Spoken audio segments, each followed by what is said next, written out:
जय माता दी सभी भक्तजनों को। माँ भगवती की कृपा सदा सदा हम सभी पर बनी रहे। आज हम श्री दुर्गा सप्तशती का 11वां अध्याय, 12वां और 13वां अध्याय एक साथ सुनेंगे। 11वें अध्याय में हम देवताओं द्वारा देवी की स्तुति तथा देवी द्वारा देवताओं को वरदान का सारांश सुनेंगे। तो शुरू करते हैं। बोलो जय माता दी। महर्षि मेधा कहते हैं, दैत्य के मारे जाने पर इंद्र आदि देवता अग्नि को आगे करके कात्यायनी देवी की स्तुति करने लगे। उस समय अभिष्ट की प्राप्ति के कारण उनके मुख खिले हुए थे। देवताओं ने कहा, हे शरणागतों के दुख को दूर करने वाली देवी, तुम प्रसन्न हो। हे संपूर्ण जगत की माता, तुम प्रसन्न हो।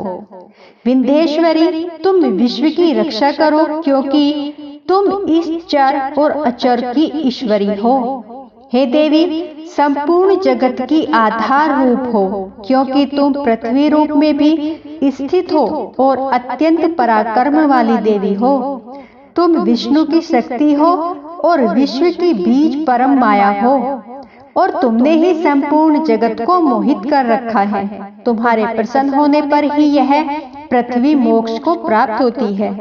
हे देवी, संपूर्ण विद्याएं तुम्हारे ही भिन्न भिन्न शिव रूप हैं। इस जगत में जितनी स्त्रियां हैं, वह सब तुम्हारी ही मूर्तियां हैं। एकमात्र तुमने ही इस जगत को व्याप्त कर रखा है।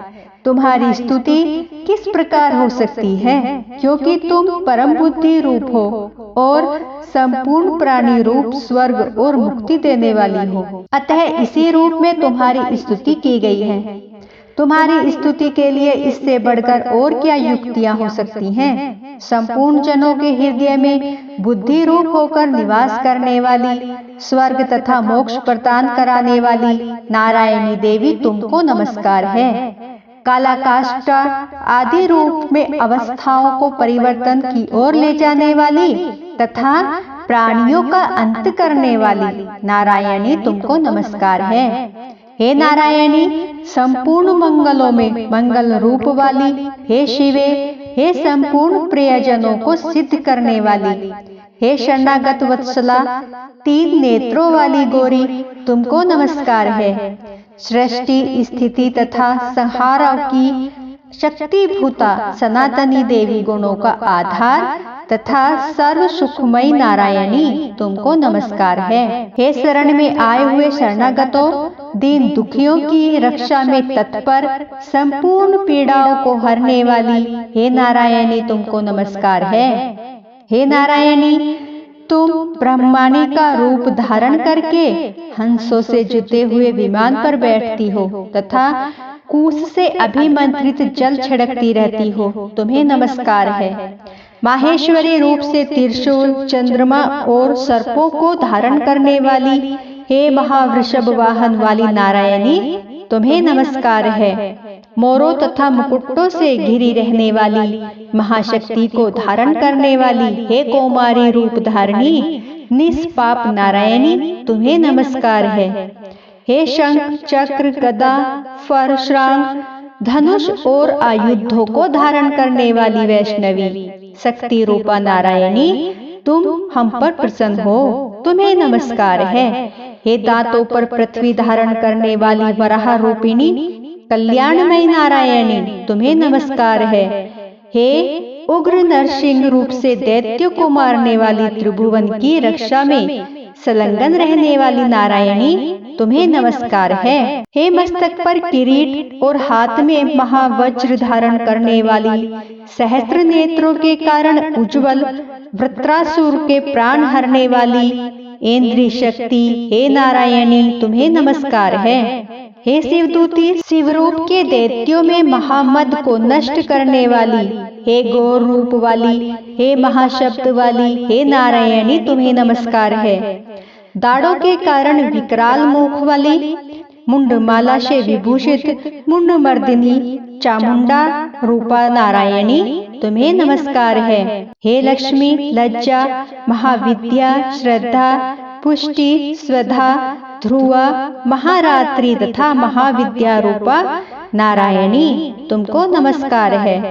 हे मेधा सरस्वती, सर्वोत्कृष्ट ऐश्वर्य रूपिणी पार्वती, महाकाली, नियंता तथा ईश रूपिणी नारायणी, तुम्हें नमस्कार है।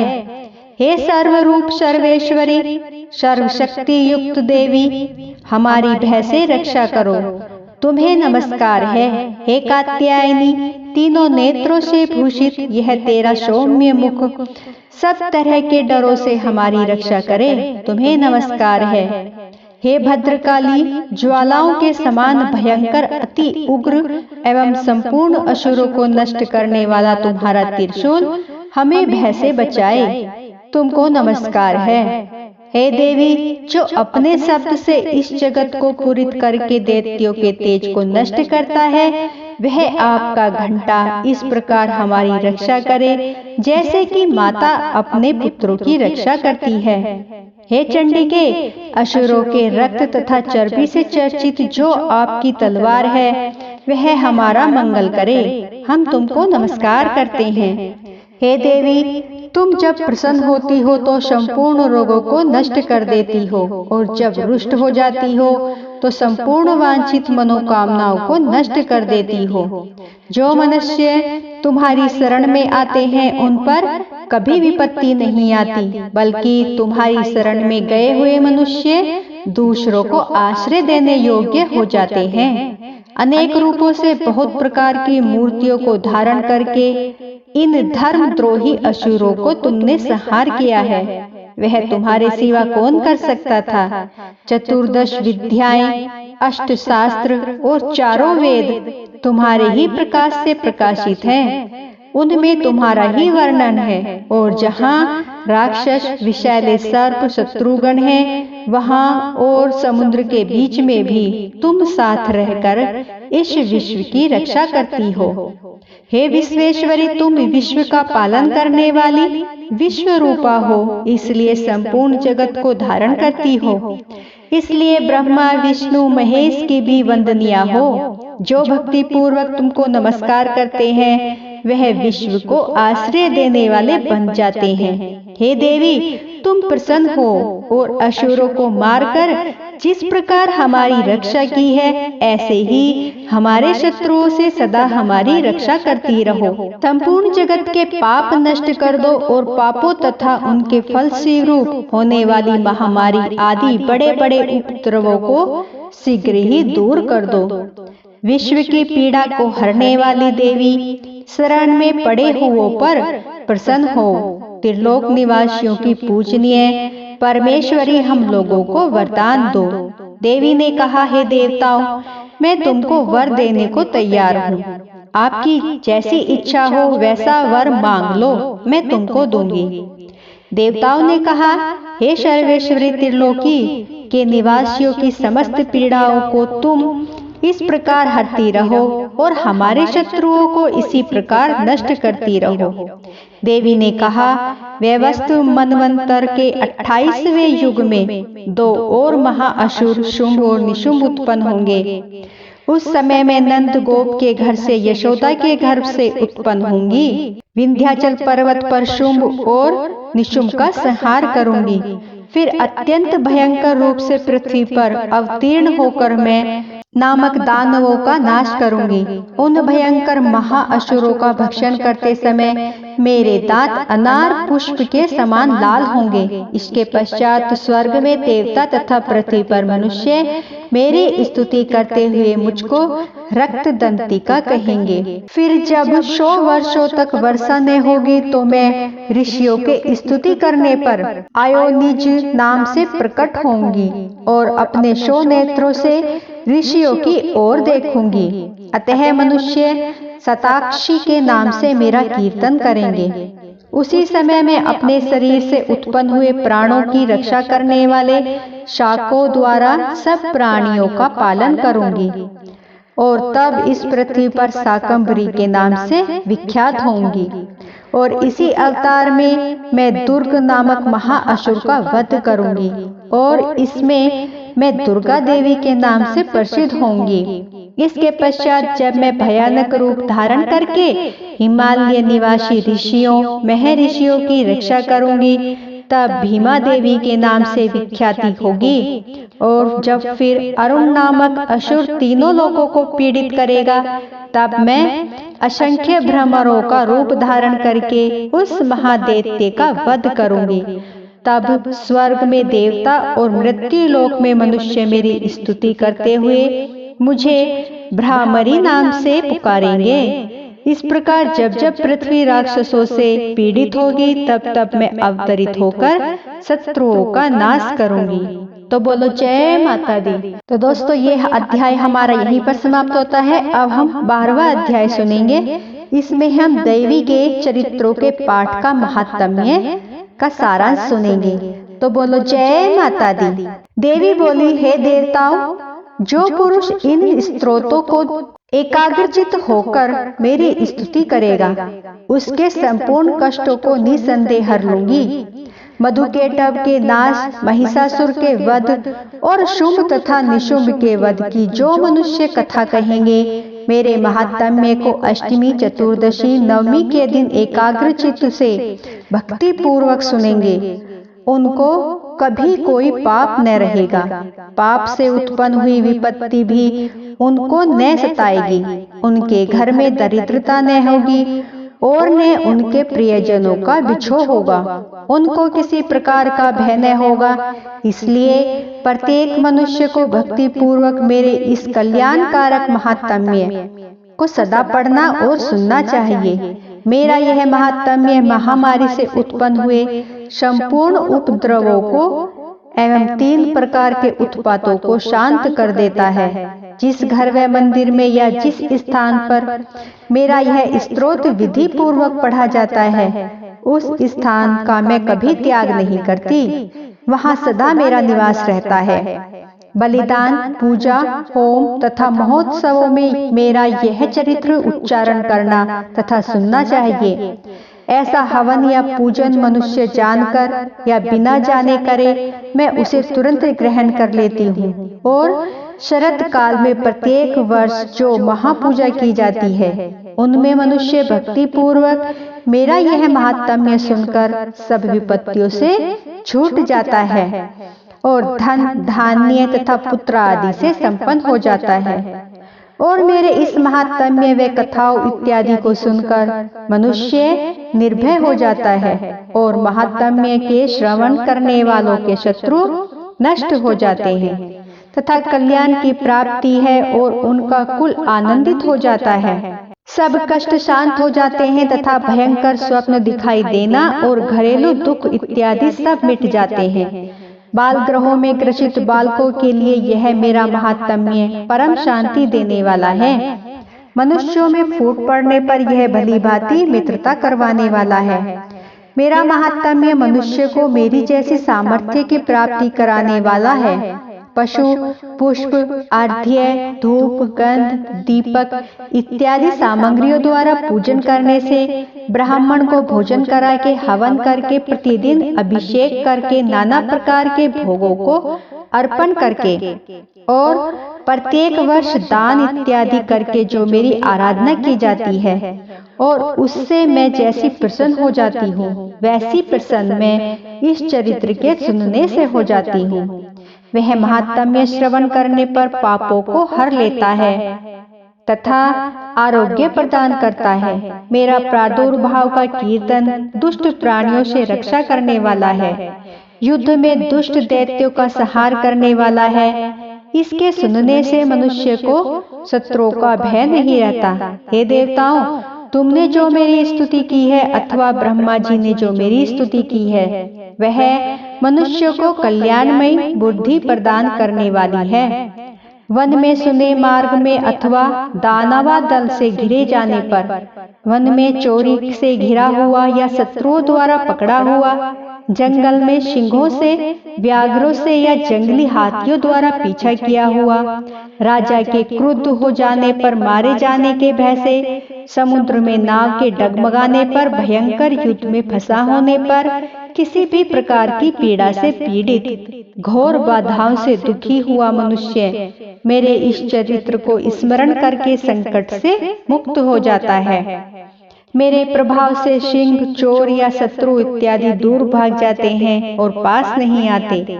महर्षि ने कहा, प्रचंड पराक्रम वाली भगवती चंडिका के यूं कहने के पश्चात सब देवताओं के देखते ही देखते अंतर्ध्यान हो गई और संपूर्ण देवता अपने शत्रुओं के मारे जाने पर पहले की तरह यज्ञ भाग का उपभोग करने लगे और उनको अपने अधिकार फिर से प्राप्त हो गए तथा युद्ध में देवताओं के शत्रुओं शिंभु व निशुंभ के देवी के हाथों मारे जाने पर बाकी बचे हुए राक्षस पाताल को चले गए।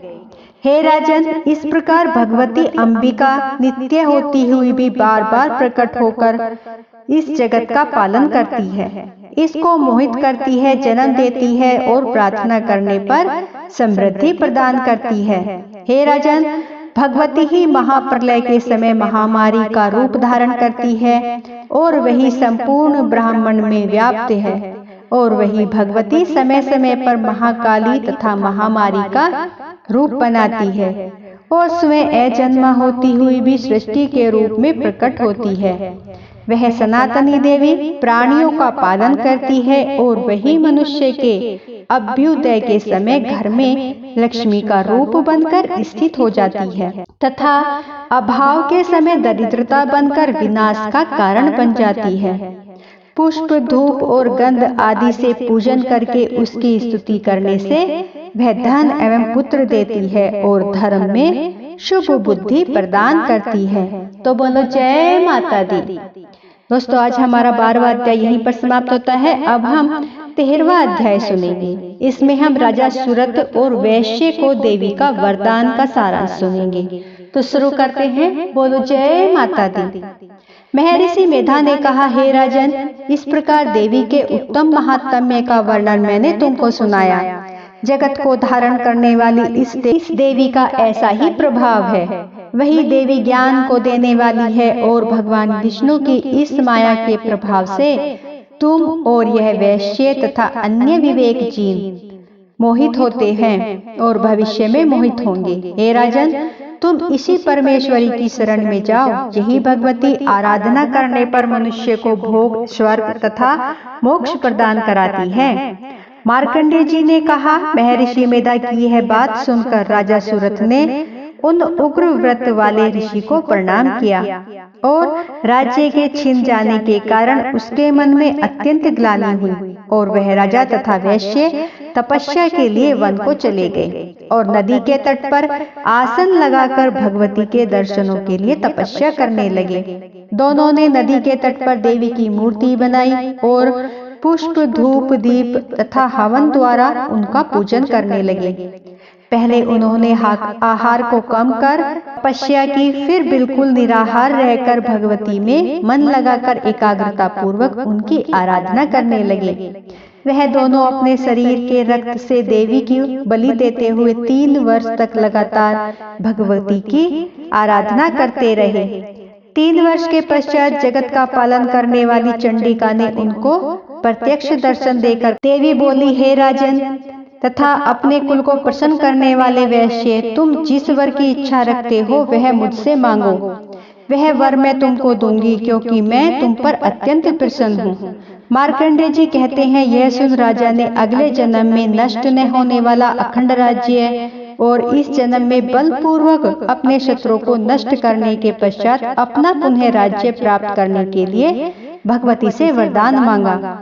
और वैश्य ने भी, जिसका चित्त संसार की ओर से विरक्त हो चुका था, भगवती से अपनी ममता तथा अहंकार रूप आसक्ति को नष्ट कर देने वाला ज्ञान को देने के लिए कहा।